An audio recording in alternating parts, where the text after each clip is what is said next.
focus on what the three myths are. Firstly, there is no such thing in South Africa about criminality being produced by 4.6% of your population. You have a population of 62 million people. There is no way that 60% of crime can be committed by 4.5% of your population. It's a mathematical anomaly. It's impossible. So to those that are pushing that particular number, please, if you have not finished maths, go back to school and then make your case. Second argument is the economic argument. Ladies and gentlemen, immigrants cannot control your economy because, like I said, it's a statistical anomaly. So you have to go back to the structural questions that your forefathers fought for. Right? If you're not going to listen to me, at least read your books, because it's in the books. It's in the arguments, the Freedom Charter. What was the argument of the Freedom Charter when they introduced it? It was about economic emancipation. What was the argument that Steve Biko proffered? What are the arguments that Thabo Mbeki, who was your president, equally failed to make that case, which is quite surprising. But these are things that your country has gone through. So surely we should be competent enough, if we are to go out in public and make protest, the least we should do is read our own story first.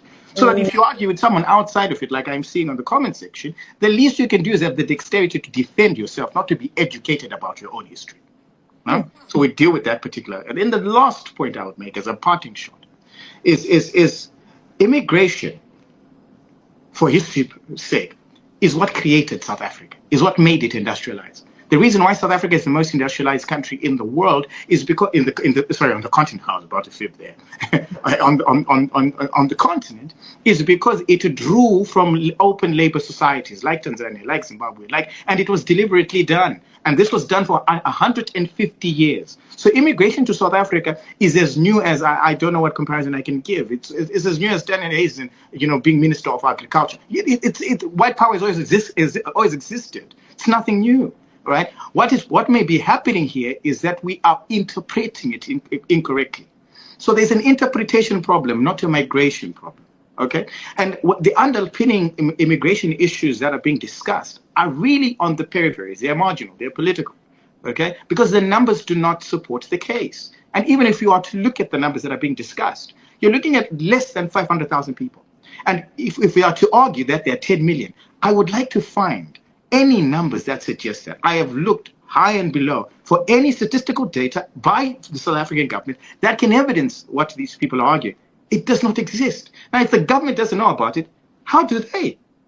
And maybe as a final point, crime is indeed an unadulterated issue because it's based on the societies you live in. People steal and kill from people they're closest to. But just because I live in Exeter here in England and I see crime or white people and I see it constantly, and all of a sudden my judgment is that the rest of England and the rest of all white people are this way. You know what they call me here? A bigot. Thank you for watching. Like, comment, share and subscribe.